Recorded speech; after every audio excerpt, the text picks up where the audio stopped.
नमस्कार, मैं हूं सुधीर चौधरी और डीएनए में आपका स्वागत है। आज हम जम्मू कश्मीर में फैल रही वहाबी विचारधारा के खिलाफ सरकार और सिस्टम की प्रतिज्ञा का डीएनए टेस्ट करेंगे। ये जम्मू कश्मीर को इस्लामिक स्टेट बनाने के वहाबी एजेंडे का विश्लेषण है। आपको याद होगा कि जी न्यूज ने कुछ समय पहले कश्मीर में जाकर पहली बार आजाद रिपोर्टिंग की थी और इस आजाद रिपोर्टिंग के जरिए हमने आपको कई जानकारियां दी थी। हमने आपको बताया था कि कैसे पिछले 20 वर्षों में कश्मीर घाटी में कम से कम 17,000 करोड़ रुपए अवैध तरीके से भेजे गए हैं और इस पैसे के दम पर 5,000 से ज्यादा मस्जिदें तैयार की गई हैं। ये एक नए तरह का प्लान है जिसमें पैसे के दम पर कश्मीर घाटी में बड़े पैमाने पर जमीन खरीदी जा रही है और जमीन पर कब्जा करके धर्म स्थलों पर नियंत्रण करने की कोशिश हो रही है। जी न्यूज पर यह रिपोर्ट दिखाए जाने के बाद एनआईए यानी नेशनल इन्वेस्टिगेशन एजेंसी की टीम ने कश्मीर घाटी का दौरा किया और वहाबी विचारधारा को बढ़ावा देने के लिए हो रही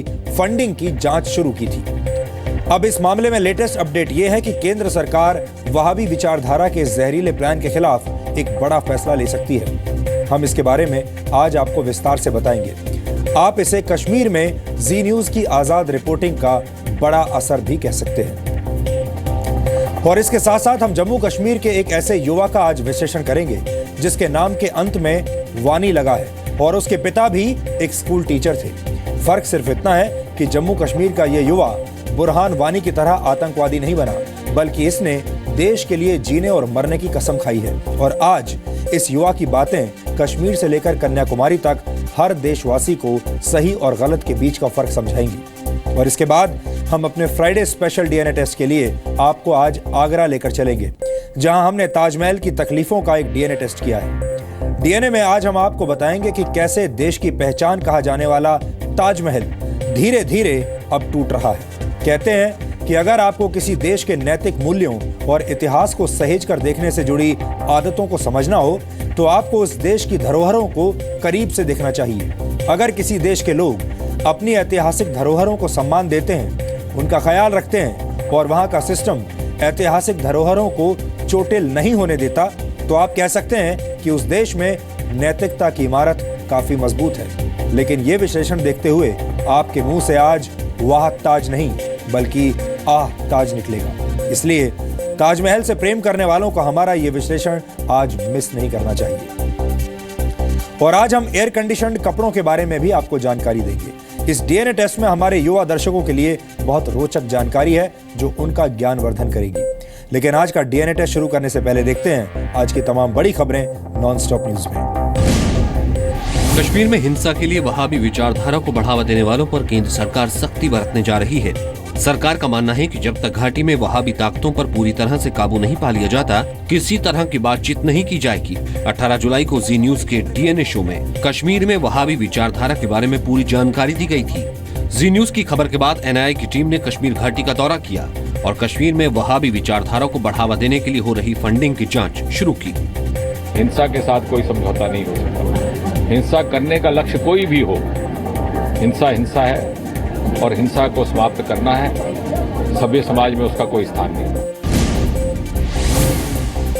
पाकिस्तान की फेडरल इन्वेस्टिगेशन एजेंसी यानी एफआईए ने 2008 के मुंबई हमले के एक आरोपी सूफियान जफर को जांच में बेगुनाह पाया है। सूफियान को पिछले महीने खैबर पख्तूनवा से गिरफ्तार किया गया था। सूफियान पर मुंबई हमले में शामिल एक और आरोपी शाहिद जमील रियाज को एफआईए ने जांच में सूफियान के खिलाफ किसी सबूत से इनकार किया है। 26 नवंबर 2008 को लश्कर के 10 आतंकियों ने मुंबई के ताज होटल समेत कई जगह हमले किए थे, जिसमें 166 लोग मारे गए थे।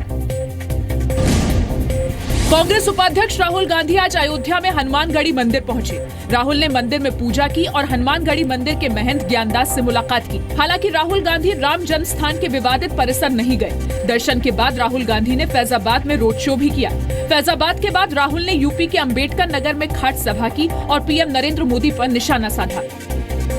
जनता त्रस्त, नरेंद्र मोदी और उसके मित्र मस्त। 1992 में विवादित ढांचा गिराए जाने के बाद राहुल नेहरू गांधी परिवार के पहले ऐसे सदस्य हैं जो अयोध्या पहुंचे। 1990 में राजीव गांधी सद्भावना यात्रा के दौरान अयोध्या गए थे। कॉमेडियन कपिल शर्मा पर मुंबई के अंधेरी वेस्ट रिहायशी इलाके में कमर्शियल कंस्ट्रक्शन का आरोप लगा है। 17 जुलाई को बीएमसी ने अवैध निर्माण का आरोप लगाते हुए कपिल शर्मा को नोटिस भेजा था। बीएमसी के मुताबिक कपिल नियमों का उल्लंघन करते हुए ग्राउंड प्लस 1 फ्लोर की इमारत में अवैध निर्माण करवा रहे थे। इससे पहले कपिल ने ट्वीट कर बीएमसी पर 5 लाख की रिश्वत मांगने का आरोप लगाया था। कपिल ने लिखा था, मैं पिछले 5 साल से 15 करोड़ रुपए इनकम टैक्स दे रहा हूँ। बावजूद इसके मुंबई में ऑफिस बनाने के लिए मुझे बीएमसी ऑफिस को 5 लाख रुपए घूस देना पड़ रहा है। अपने ट्वीट में उन्होंने प्रधानमंत्री नरेंद्र मोदी को भी टैग किया था। बीएमसी ने कपिल शर्मा के निर्माणाधीन ऑफिस पर नोटिस चिपकाकर कपिल शर्मा से घूस मांगने वाले अधिकारी का नाम पूछा है। जिसने ब्राइब मांगा है उसका नाम श्री शर्मा ने देना जरूरी है, ऐसा हमने उनको रिक्वेस्ट भी किया है। वैसा लेटर भी आज हमने उनको दे दिया है। महाराष्ट्र नवनिर्माण सेना ने भी कपिल शर्मा से कहा है कि वो ये आरोप साबित करें कि उनसे घूस मांगी गई, वरना उन्हें मुंबई में शूटिंग नहीं करने दी जाएगी। बाद में कपिल शर्मा ने ट्वीट कर कहा कि उन्होंने किसी पार्टी पर आरोप नहीं लगाया, बल्कि भ्रष्टाचार के खिलाफ आवाज उठाई है। कावेरी जल विवाद पर सुप्रीम कोर्ट के आदेश के विरोध में आज कर्नाटक बंद रहा। बेंगलुरु और मांड्या समेत कर्नाटक के कई शहरों में प्रदर्शन हुए। स्कूल, कॉलेज और दुकानें बंद रही। लोगों ने तमिलनाडु विरोधी प्रदर्शन करते हुए पुतले भी जलाए। पूरे कर्नाटक में जगह जगह पुलिस को तैनात किया गया था। पब्लिक ट्रांसपोर्ट के अलावा 800 दूसरे संगठनों ने भी बंद का साथ दिया। बंद का असर सुबह 6 बजे से शाम 6 बजे तक रहा। Today, on account of the Kaveri issue, Karnataka Bandh has been called, and in view of that, even the Bangalore Bandh that is being taken place, we have made elaborate security arrangements to ensure that no untoward incidents takes place. मुख्यमंत्री सिद्धारमैया ने लोगों से हिंसा न करने की appeal की है। कर्नाटक के कुछ इलाकों में तमिल चैनलों का प्रसारण भी बंद कर दिया गया। सोमवार को सुप्रीम कोर्ट ने कर्नाटक सरकार को तमिलनाडु के लिए 14 सितंबर तक हर रोज 15,000 क्यूसेक कावेरी का पानी देने का निर्देश दिया था। भारत में बना गश्ती जहाज सारथी आज कोस्ट गार्ड के बेड़े में शामिल हो गया। 105 मीटर लंबा सारथी जहाज बोफोर्स तोप और 5 चेतक हेलीकॉप्टर से लैस है। सारथी में नेविगेशन और कम्युनिकेशन के लेटेस्ट उपकरण और सेंसर्स लगे हैं। समंदर में तेल बिखरने से पैदा होने वाली समस्याओं से निपटने के लिए पोल्यूशन रिस्पांस इक्विपमेंट भी लगा है। गोवा में सारथी को लॉन्च किया गया, जहां केंद्रीय गृह मंत्री राजनाथ सिंह और रक्षा मंत्री मनोहर पर्रिकर मौजूद थे। चाहे कोस्ट गार्ड हो, चाहे हमारी अदर सिक्योरिटी फोर्सेस हों, इन सबको हमारी गवर्नमेंट ने स्ट्रेंथन करने में कामयाबी हासिल की है। पहले से काफी मजबूत हुई और इनका एक कॉन्फिडेंस भी पहले के कंपैरिजन में बढ़ा है। सारथी को गोवा शिपयार्ड लिमिटेड ने बनाया है। 2017 तक ऐसे 6 शिप कोस्ट गार्ड के बेड़े में शामिल होंगे। जम्मू में मुख्यमंत्री महबूबा मुफ्ती ने आज scooty for college girl student योजना की शुरुआत की। मुख्यमंत्री ने 2 कॉलेजों की 300 छात्राओं को स्कूटी की चाबी सौंपी। इस दौरान महबूबा मुफ्ती ने स्कूटी की सवारी भी की। महबूबा मुफ्ती एनसीसी कैडेट एक छात्रा की स्कूटी की पिछली सीट पर बैठी थी। योजना के अगले चरण में कश्मीर की छात्राओं को स्कूटी बांटी जाएगी।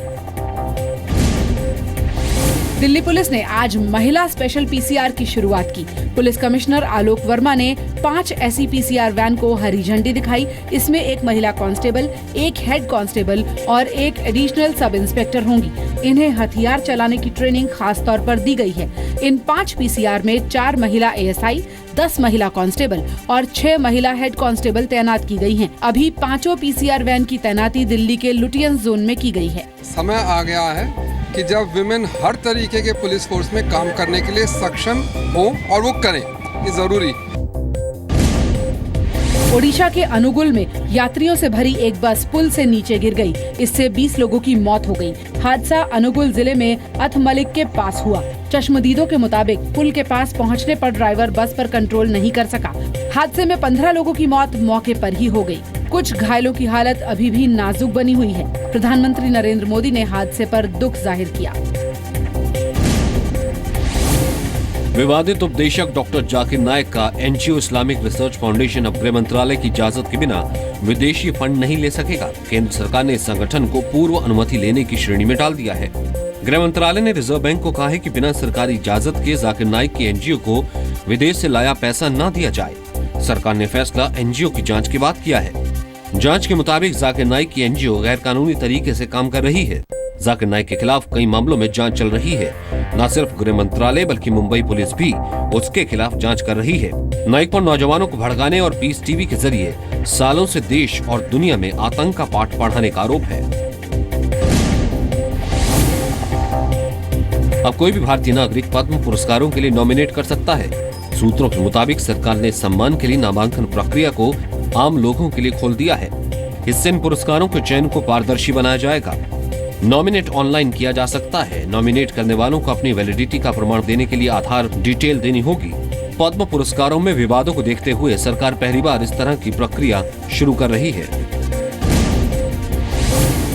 सड़क हादसों को रोकने के लिए जल्द ही नई गाड़ियों में rear view sensors, speed warning system, backup camera और एयर बैग लगाना जरूरी हो जाएगा। स्पीड वार्निंग सिस्टम की वजह से 80 किलोमीटर प्रति घंटे की रफ्तार को पार करते ही बीप के जरिए साउंड वार्निंग सुनाई देगी। स्पीड 90 के पार पहुंचते ही बीप लगातार बजने लगेगी। सड़क परिवहन और राजमार्ग मंत्रालय जल्द ही इसके लिए अधिसूचना जारी करेगा। इसके साथ ही अप्रैल 2019 से पहले एंटी लॉक ब्रेकिंग सिस्टम लगाना जरूरी होगा। सरकार अक्टूबर 2018 से सभी 4 व्हीलर्स का ऑटोमेटेड इंस्पेक्शन शुरू करेगी। 4 व्हीलर गाड़ियों के लिए फिटनेस सर्टिफिकेशन जरूरी कर दिया जाएगा। इसके साथ ही मोटर व्हीकल बिल में सुधार करके सड़क दुर्घटना में घायलों की मदद करने वालों को कानूनी सुरक्षा दी जाएगी।